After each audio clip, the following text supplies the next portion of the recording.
I can't do it, John. That's impossible. Mary's words stopped me in my tracks. Sure enough, I had heard John. Wait, is she talking to my husband? But no, John is on a business trip. It's hard to believe he'd call Mary from there. Yet, I continued to hear Mary's voice saying, John, that's why I can't. Then the next voice I heard left me stunned. Swap his medicine with that one. I only caught that one sentence, but it was unmistakably John's voice. Sorry, Amy. The truth is. The next day, Mary confessed something to me, and at the same time I felt shocked. I was resolved. I must protect Mary no matter what. And John, you're the only one I'll never forgive. I'm Amy Johnson, a 55-year-old homemaker. Just the other day, my only son, Mike, got married, and I was feeling relieved.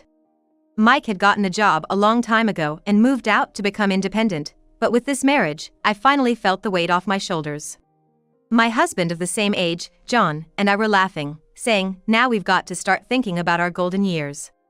Originally, Mike lived alone in an apartment just a 5-minute drive from our house. It was a studio.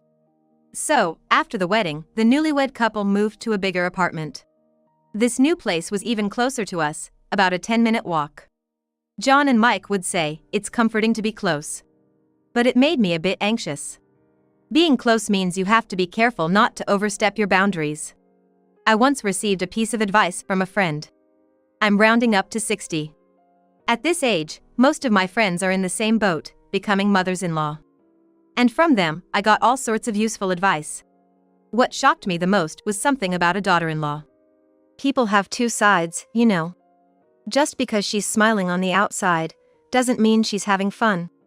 My friend said this with a serious face. Essentially, don't be fooled by just the facade of a daughter-in-law. It might be a twisted thought. Who would want to doubt the feelings behind a daughter-in-law's smile? But my friend's words had weight. In fact, this friend got along well with her daughter-in-law, seeing her frequently. She's like a real daughter to me, she would always say. However, it turned out the daughter-in-law had been forcing herself to get along. One day, all the pent-up frustrations burst out, and the daughter-in-law had a breakdown. They were on the verge of cutting ties, but somehow things calmed down. No matter how you slice it, they're still outsiders. It's really about keeping the right distance. I've learned that the hard way.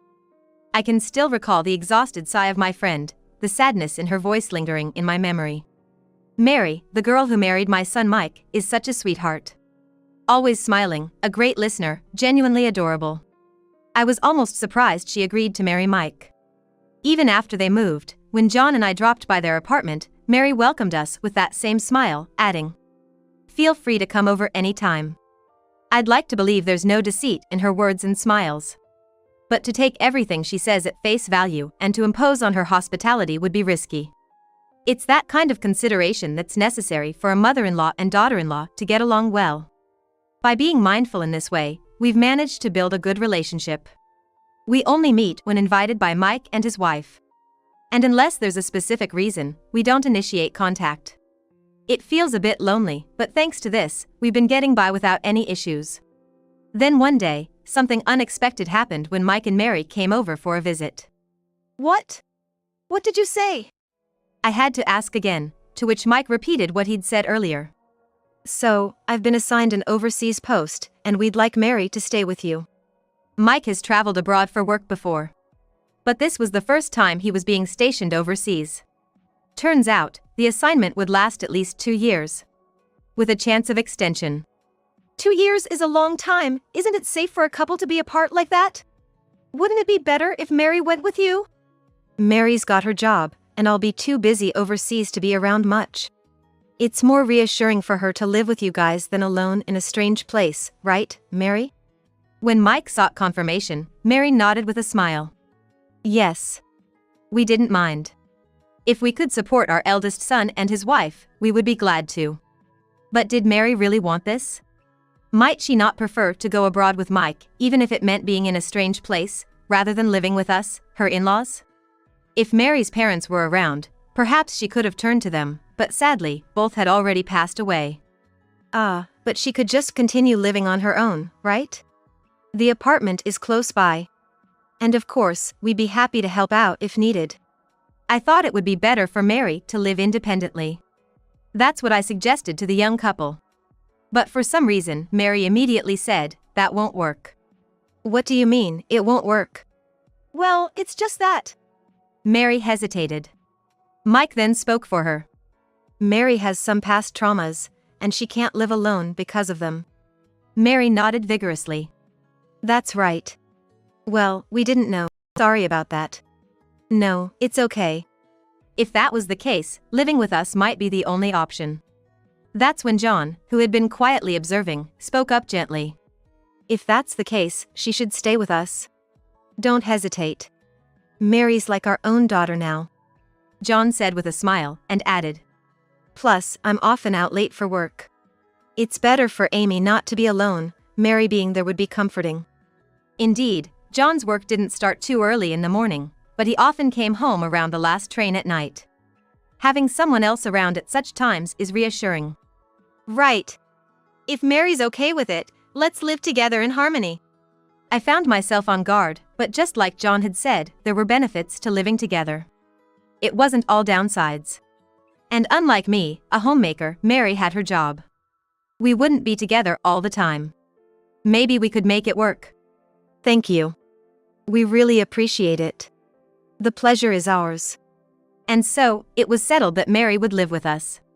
I was nervous about living together at first, but Mary turned out to be just as wonderful as ever. Good morning, Mom. If you'd like, how about joining me for breakfast?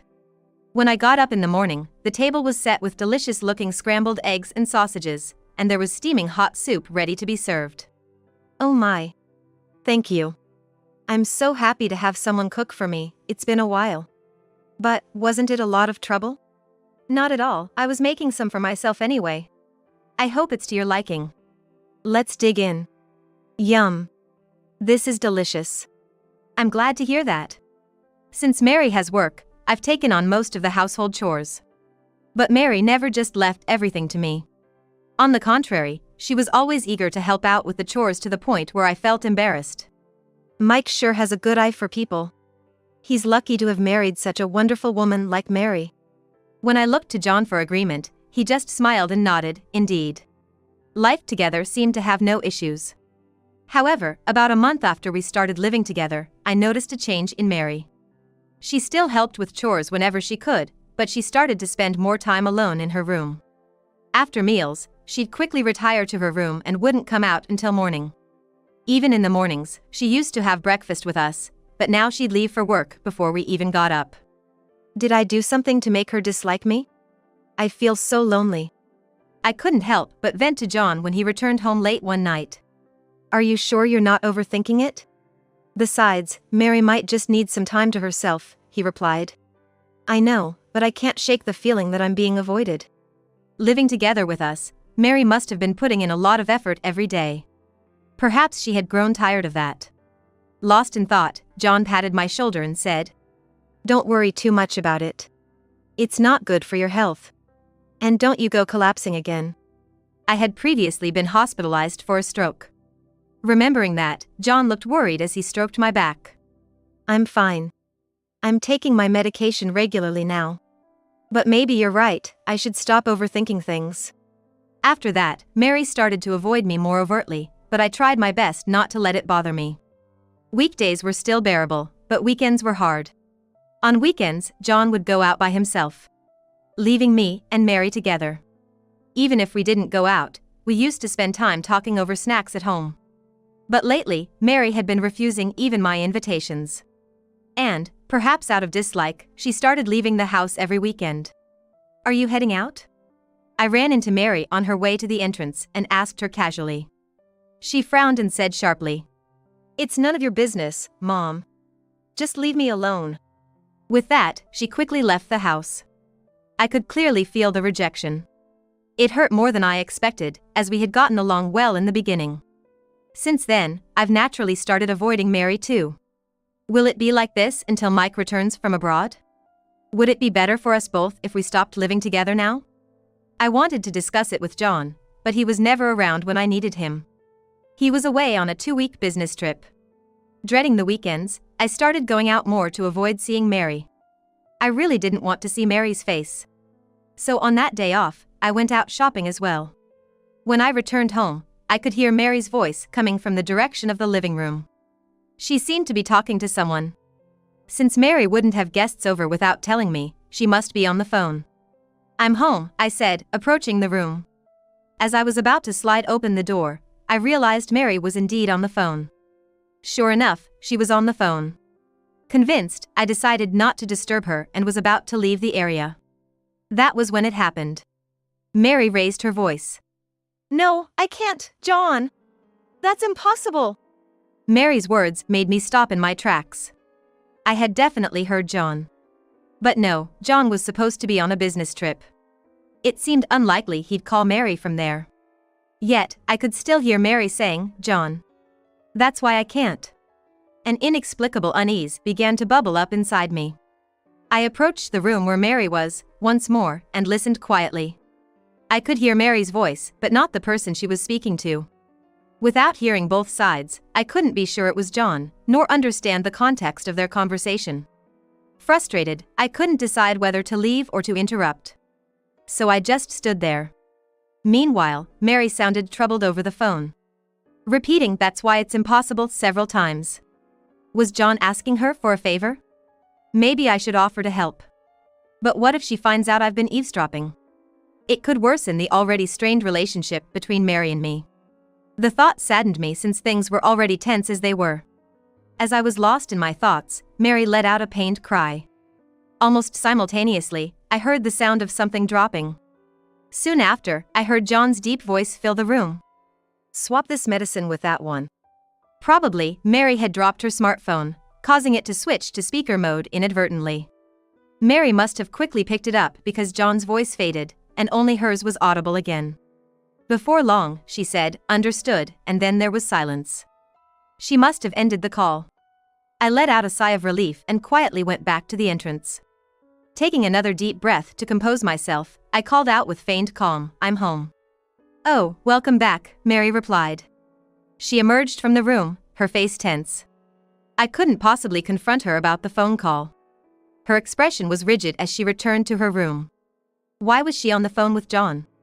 And who was the he mentioned in the call? Above all, the ominous phrase "swap the medicine" stuck in my mind. I considered asking Mary several times, but couldn't muster the courage. I wondered if Mary and John had been in touch behind my back. John's tone on the phone was uncharacteristically commanding. He doesn't even talk to me like that. What if Mary was plotting something behind my back? Or worse, what if John was threatening her? The unease wouldn't leave me, and I couldn't sleep that night. The next day, I was out of sorts from lack of sleep. Rubbing my heavy eyes, I was drinking water in the kitchen when Mary appeared. "Good morning, Mary." I greeted her with a hoarse voice due to the sleepless night. But her voice sounded even more drained and hoarse. As she looked down and murmured a quiet "good morning." "You don't seem well. What's wrong?" Could this be related to yesterday's phone call? Concerned, I peered at her face and was shocked. Mary's eyes, usually bright with double eyelids, were swollen to slits. Her cheeks wet with tears that continued to fall. "Mary! What's wrong? Are you okay?" I instinctively took her hand, and she gripped mine back tightly. "I'm sorry, Amy. Actually." Through tears, Mary explained something to me. It was hard to believe and incredibly shocking. I was so shocked after hearing everything, I didn't know how to react. Just stunned by Mary's sudden confession, my mind went completely blank. As I stood there dazed, Mary's tears continued to fall. "I'm so sorry, Amy, so sorry." She kept repeating her apologies. Snapping back to reality, I hugged her tightly. "What are you talking about? It's not all John's fault." Even as I tried to soothe her, Mary's tears wouldn't stop. She cried so hard that she started sobbing uncontrollably. I stroked her back in hopes of calming her down. "I'm sorry. It's my fault for keeping silent. I'm sorry." "It's not your fault, Mary. There are things that everyone finds impossible to share. Besides, Mike is okay with it, so it's not for John or me to interfere in a couple's private matters." Saying it out loud helped me to start thinking more clearly. Anger towards John began to bubble up inside me. How many years have we been married now? We've fought, even talked about separation. But I had always intended to spend the rest of my life with him. I never imagined he could do such a thing behind my back. After a while, when Mary had calmed down, we started to talk about what to do next. We should contact Mike before John returns from his business trip. Mary was reluctant to interrupt his work, but I disagreed. Mike would care about you more than his job. How do you think he'd feel finding out about your troubles later? With that, Mary silently agreed. But when we tried to call Mike, we couldn't get through. Maybe he was busy or sleeping, we didn't know. So, we decided to send an email instead, summarizing the key points and asking him to call back when he could. 2 days later, John returned from his business trip. "Oh, I'm beat." He repeated this as he handed me his bag and coat. While taking them, I said mechanically, "Welcome back." He looked around the living room. "Something wrong?" I asked. "Was just wondering where Mary is." He glanced around again. "Oh, she's out running some errands. Did you need her for something?" I asked with a smile, but he just looked away. "No, not really." "The bath's ready," I told him, and he just replied with a short okay and headed to the bathroom. While he bathed, I laid out the prepared papers on the table. I felt mixed emotions about confronting John with them. After decades of marriage, I never wanted to resort to such a thing. But after learning such a fact, I couldn't imagine continuing life with him.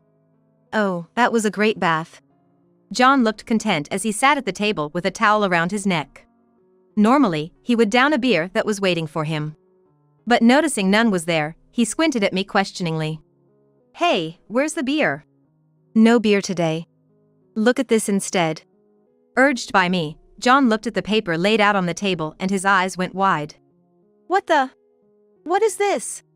Still staring at the table, John trembled. I clenched my fist tightly and said firmly, "It's divorce papers. I want a divorce." "Huh?" John shifted his gaze from the divorce papers to me. "Divorce? Why?" From John's voice and expression, I felt anger more than confusion. It was as if he wanted to shout, "How dare you tell me you want a divorce?" "But you wanted this, right? The divorce."